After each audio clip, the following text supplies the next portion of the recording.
Bien, estamos en el evento de arquitectura y empresa en Aranjuez, cerca de Madrid, un sitio que hay que visitar, con el despacho L35, que es, en fin, estamos con Ernesto, lo voy a leer bien para que no...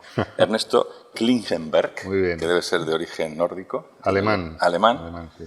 Y bueno, estamos con uno de esos despachos, de esos macro despachos españoles que pueden jugar en la liga de los grandes despachos internacionales. No es el modelo típico nuestro de despacho pequeñito, de 8, 10, 15 arquitectos. Vosotros, veo aquí el plantel que tenéis ya solamente de socios, arquitectos socios senior, voy a leer algunos: María Luisa Badía, Tristán López Chicherri, que debe ser uno de los históricos, Javier Framis, Alejandro Lorca, Néstor Soldate, Cristina Inglés, bueno, y estás tú también. Es muy larga aquí. La lista.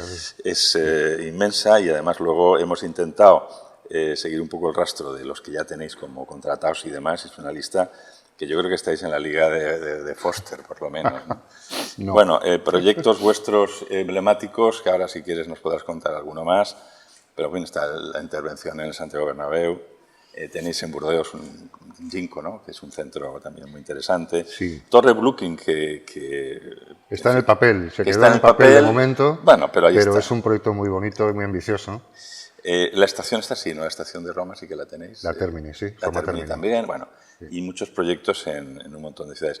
Y también tenéis una especie de no sé si son despachos propios o franquicias en un montón de ciudades. Sí. Dicho lo cual, hecha la presentación, eso, que sepamos que sois uno de las referentes a nivel mundial de la arquitectura española. ¿Nos puedes contar brevemente un poco el origen, qué estáis haciendo ahora? Sí. Y luego pasaremos a hacerte una pregunta sobre alguna anécdota. Te cuento lo que estamos haciendo en el estudio, lo que estoy llevando yo, lo que un poco quieras, todo, ¿vale? Es libre. A ver, esto es que el estudio del L35 nació en Barcelona en el año 67, o sea que vamos a hacer ya 60 años dentro de poco. Se dice pronto. Se dice pronto. Y la verdad que en el origen del estudio hay 4 arquitectos recién salidos de la carrera que tienen la ambición de hacer un estudio, vamos a decir, en el modelo más anglosajón, donde sí. No es el nombre del arquitecto, sino el nombre del equipo anónimo, sí. Donde es un proyecto colaborativo y donde intentan, pues eso, un nuevo modelo de estudio, y por eso lo llaman L35, porque la oficina estaba tenían el despachito en Letamendi 35, y dice, pues mira, L35, y ahí se ha quedado. Aunque ya podían pensar en que por lo menos habría 35 arquitectos. 35 socios. Socios. Bueno, también ganaron un concurso importante en el arranque, que fue la Universidad Politécnica de Valencia. Yo creo que ya fue el empujón definitivo para el estudio. Sí. Pero esto hace muchísimo tiempo. Después ha habido proyectos que le tenemos mucho cariño porque han sido un poco emblemáticos en la historia del estudio. Por ejemplo, en tema de comercial, pues La Maquinista en Barcelona, sí. Que yo creo que es un proyecto muy pionero, porque sí. Es casi el primero en Europa que plantea el centro comercial como un conjunto de calles abiertas ligadas, sí. A la trama urbana, huyendo totalmente del modelo importado norteamericano, donde el centro comercial es un edificio autista rodeado de coches. En fin, se hizo también después, años más adelante, Puerto Venecia, que también es un centro comercial centrado en la actividad exterior y en el ocio y en el bienestar de las personas. ¿Qué más te digo? Pues Poligón Riviera, otro que también ha ganado premios en el sur de Francia, cerca de Niza. Sí, sí, sí. En fin, estos son proyectos comerciales, pero también te voy a mencionar un poco proyectos así, un poco históricos del estudio, en lo que son usos mixtos. Por ejemplo, Aqua Multiespacio es un proyecto en Valencia que tiene una torre de oficinas, 2 hoteles, una galería comercial en 5 niveles, como una calle urbana, en fin, interesante, muy complejo. Tenemos Vialia en Vigo, que también es un usos mixtos, puesto que es un intercambiador con una estación de tren, un comercial de gran masa crítica, y encima en la cubierta es una gran plaza pública que resuelve el desnivel entre 2 partes de la ciudad. Te puedo contar Roma Termini también, que ha sido una intervención bonita, interviniendo en un edificio histórico en Roma para adecuarlo más a lo que eran los recorridos del usuario, la entrada de luz natural, en fin. Ginkgo Burdeos, que tú has mencionado. Ginkgo es un pequeño mini barrio, Ecocartier lo llaman en Francia, que realmente es una macromanzana donde tenemos predominantemente uso residencial y comercial, y donde está todo peatonalizado, donde también se trata siempre de lograr una calidad del espacio público al servicio del usuario. En Ginkgo, no sé si los conoces también, todas las cubiertas de la zona del podio, vamos a decir así, comercial, son los jardines comunes de las viviendas que están encima. En fin, ha sido muy, muy exitoso. Sí, bueno, casi y luego, todos pues estos... últimamente, el Bernabéu, que es una aventura en la que llevamos ya bastantes años metidos, porque el concurso arrancó en el 2012, yo estuve bastante metido en aquella fase, pero bueno, pues un proyecto de gran complejidad que también luego nos ha dado el pie para meternos en más arquitectura deportiva de estadios. Y ahí pues ya te cuento un poco. Estás comentando proyectos que casi todos los conozco. Bueno, yo empecé, aunque terminé en Madrid, empecé en la Politécnica de Valencia. Ajá. O sea, y luego tengo despacho en Valencia, con lo cual Aqua es un referente. Nosotros hicimos la torre de Francia, que está muy cerquita de Aqua. Bueno, pues vamos, y ahora mismo en el estudio, mira, estamos muy centrados en proyectos de usos mixtos complejos, de regeneración urbana. Sí. Por ejemplo, te mencionaría Paridis, en Nantes, en Francia, que es un proyecto también donde se reutilizan partes que han quedado obsoletas de la ciudad. Por ejemplo, cuando hay un gran cajones comerciales, un hipermercado y unas zonas de parking extensísimas, y aquello se reconvierte por completo, se redensifica la ciudad, haciendo un barrio, digamos... ¿Esto lo llevas más concretamente? Yo no, yo estoy... Mira, yo te he mencionado Paridis, te podía mencionar otros estadios, como hemos ganado hace poco el concurso del Estadio Gran Canaria, que va a ser una aventura bonita. Sí, lo he visto. Estamos con otro estadio que está en construcción, en el Estadio Bolívar, en La Paz. En fin, y tenemos también, por ejemplo, residencial, hacemos mucho. Sí. No te voy a contar porque es larguísimo, pero mira, me interesa, por ejemplo, en Sotogrande, en el sur de España, uno de los proyectos que estamos haciendo ahí se llama Lagoon Villas. Son 42 casas de lujo absolutamente industrializadas. Es decir, es fabricado en una nave y se monta in situ, que es una manera de, hoy día ya, de ahorrar muchísimo tiempo en obra e incluso costes, tal como está los costes de mano de obra, especialmente en el sur de España. Así que bueno, ahí tenemos una aventura. Es un camino muy interesante el de la industria. Y yo, personalmente, desde hace ya, te diría que 15 años, estoy cada vez más centrado en proyectos fuera de España. Entonces he estado muy liado con proyectos en Centro Europa, en Rumanía, en Bulgaria, y luego ya últimamente Marruecos, Egipto, la India, estoy yendo todos los meses para allá. Yo creo que en estos países, solo entre Egipto y India, tenemos obras en marcha de construcción de más de 1 millón de metros cuadrados. O sea, de construcción o en el tablero, ¿no? Eso es una actividad bastante ¿Y llevas bien personalmente ¿Llevas bien el tema de los viajes? Me encanta viajar porque siempre he sido así. Me gusta mucho vagabundear, pero la verdad que es, bueno, pues es un esfuerzo intenso, pero vale la pena. ¿Y cómo conectáis porque claro, luego ahí tenéis que trabajar con constructores locales, con la idiosincrasia local? Totalmente, sí. ¿Y eso lo llevas bien también? Sí, es muy interesante y es muy divertido. Porque si nosotros somos caóticos, como latinos, allí debe ser... Bueno, el caos puede ser a veces algo que te supera, sin duda, pero el traer lo que tú conoces a un país donde lo que vas es aprender y a, en fin, hacer una especie de sinergia, ¿no?, entre lo que tú traes y lo que ellos traen. Eso es muy interesante, es un proceso de, digamos, de intercambio mutuo de energía. Y vamos, es curioso porque, claro, tú eres arquitecto, resulta que estás haciendo un proyecto en El Cairo y lo que estás haciendo en México es que tiene una conexión fácil e inmediata. Dices, oye, mira, es que por el contexto de climatología, a veces incluso de forma de vivir, pues en fin, que hay paradigmas de la arquitectura que se pueden intercambiar internacionalmente, ojo, siempre teniendo muy en cuenta lo que es el lugar, lo que son las técnicas constructivas disponibles en el sitio, etcétera, etcétera. Pero vamos, y ahora mismo también estamos muy liados con master plans, por ejemplo. En Cairo estamos haciendo uno muy grande, que se llama New Heliópolis, más de 3 millones de metros cuadrados de suelo, que es realmente proponer una nueva configuración urbana que, digamos, más amable y más sostenible en algunas maneras que la que están acostumbradas a desarrollar en las zonas de expansión del Cairo, especialmente hacia el este, que son brutales. También estamos al oeste del Nilo trabajando en un proyecto que se llama ArtLife, que es un proyecto interminable. Vamos, ves las obras y dices, ¿esto qué es?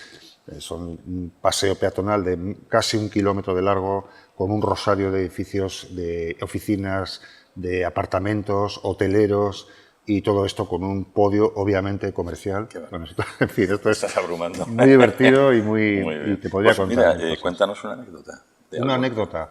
Debes de tener a ver, un montón. es difícil. Yo recuerdo en la época del COVID, Sí. que yo viajé sin parar, o sea, todo el día con el PCR por aquí y por allá, pues en una de estas estaba en la India durante una semana y me llaman urgentemente para ir al Cairo, porque tenía que hacer una presentación ahí, y de vuelta a la India me tenía que dar una charla a la universidad, en Pune, que es una ciudad cerca de Bombay, Sí. y me saco como siempre el PCR, me voy a Egipto, y a la vuelta de Egipto, claro, no habían pasado ni 24 horas, y enseño el PCR que me había hecho en la India, me llevaron a la policía, esto es imposible, ¿cómo te haces? Este PCR no vale, estas cosas que dices, mira, de locos. Sí, sí. Y otra anécdota que te voy a contar es cuando estábamos pariendo el proyecto, el concurso del Bernabéu. Sí. Estábamos trabajando a la limón con GMP, un gran estudio alemán, con una experiencia enorme en arquitectura deportiva, pero no nos poníamos de acuerdo. Nosotros teníamos nuestras ideas y ellos las suyas. Ya. En agosto del 2012 nos fuimos a Berlín, Tristán López Chicheri, José Rivas y yo, a ponernos de acuerdo. Vamos con una buena botella de vino. Pues nada, no hubo fumata blanca. Ya. Y nos volvimos al aeropuerto ya. Estamos ahí con la tarjeta de embarque en un café ahí, haciendo monos en una servilleta. Digo, a ver si por aquí hay Tristán, pues por allá. Y José también. Y digo, mira, chicos, yo me vuelvo. Dejo mi tarjeta de embarque y me vuelvo. Me voy, me cojo un hotelito al lado del estudio, me compro plastelina en una papelería que había abajo. Llego arriba, mis amigos alemanes, dejarme un despacho. Venga, aquí, me tiro ahí 2 días, un poco traduciendo las ideas que teníamos con bueno, en fin, un enfoque un poco diferente, con croquis, con plastelinas, con tal. Pusieron a mi servicio a un gran personaje, que era un arquitecto con un dominio fantástico del rinoceros. Sí. Y en 48 horas dijimos, aquí está. Y entonces sí hubo fumata blanca. Fíjate, esto a mí me hace pensar que a veces esto de las conferencias online y el tal y cual, pues no, muchas veces el sitio físico donde se producen las ideas resulta que es lo que funciona, ¿no? Caray, Así que así fue.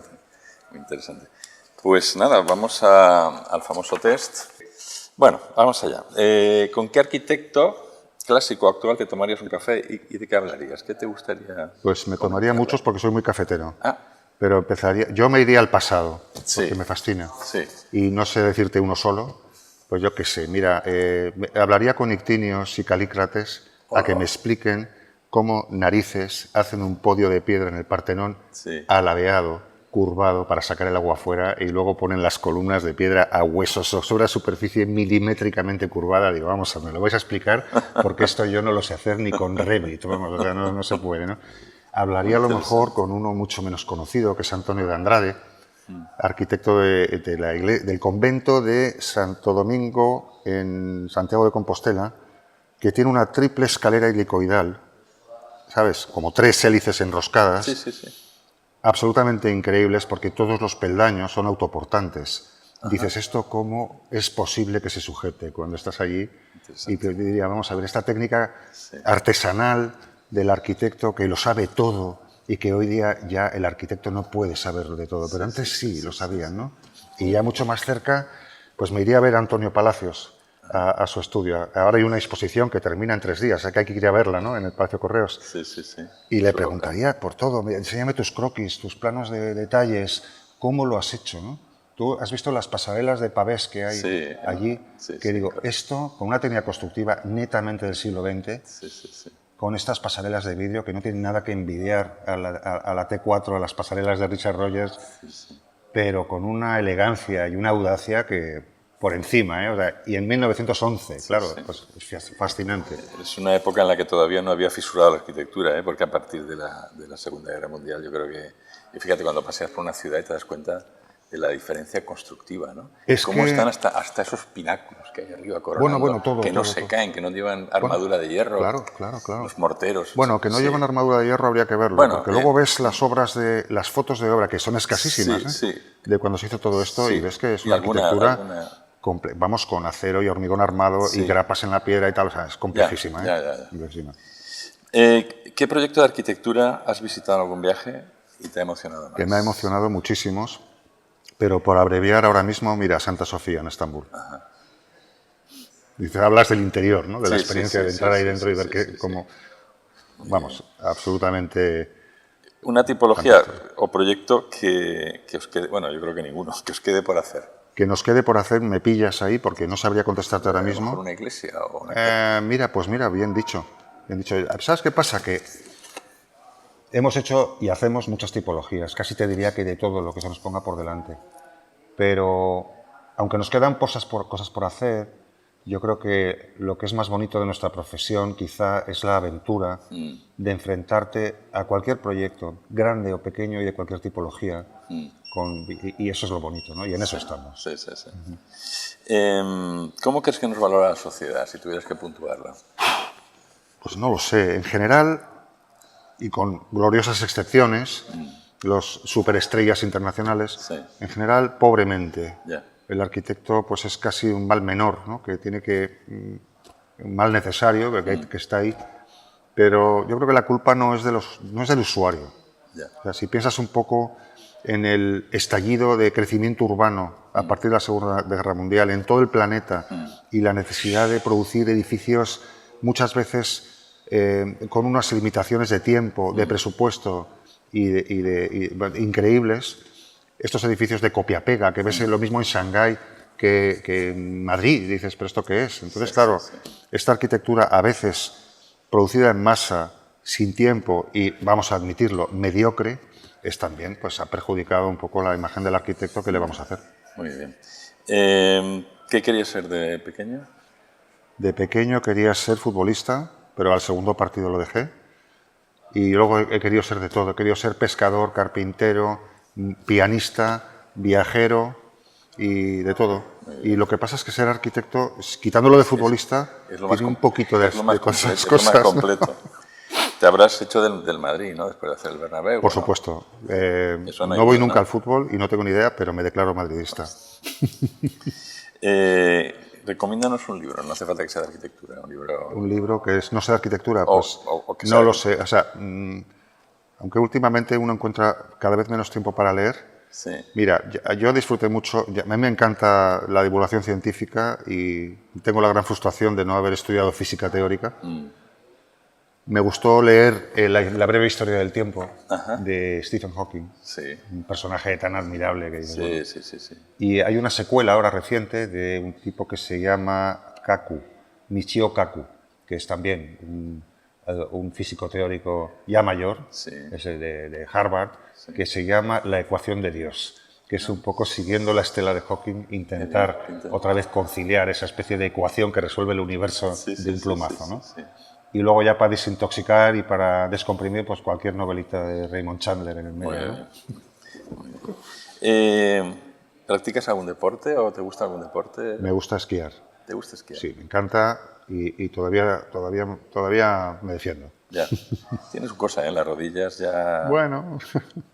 ¿Y dónde vas? ¿Vas a los Alpes? ¿Vas al Pirineo? Pues últimamente casi todos los años caen unos días de esquí en el Pirineo, en Baqueira. ¿Y comida? ¿El plato que más te gusta? El plato que más me gusta, me encanta de todo. Yo soy muy mal cocinero, pero hago un único plato que es la fideuá, que me sale bastante bien. ¿Diamantina? ¿Tienes alguna conexión con el Mediterráneo? No. ¿No? No, mi mujer hace muy buena fideuá también. ¿Ah, sí? Sí. Bueno, un día hablamos. Es muy bien. Si fueras un director, ¿qué tipo de película te gustaría hacer? ¿Qué género te gustaría? Director de cine. De cine. Pues haría un documental, pero además cortísimo, ¿eh?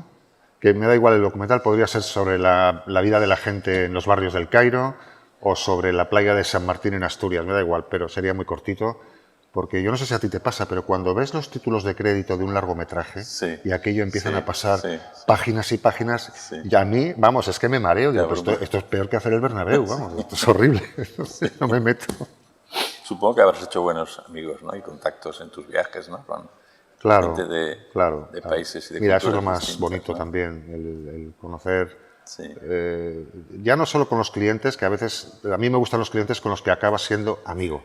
Y aparte de eso, por supuesto, en el mundo profesional y no profesional, pues vas conociendo un montón de gente y es bonito. Y para terminar, una tarde perfecta.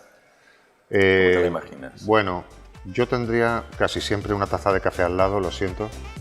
Estaría mirando el mar, tendría cerquita un bloc con un lápiz por si me vienen las ideas y de fondo tendría, no sé, las partitas de piano de Bach o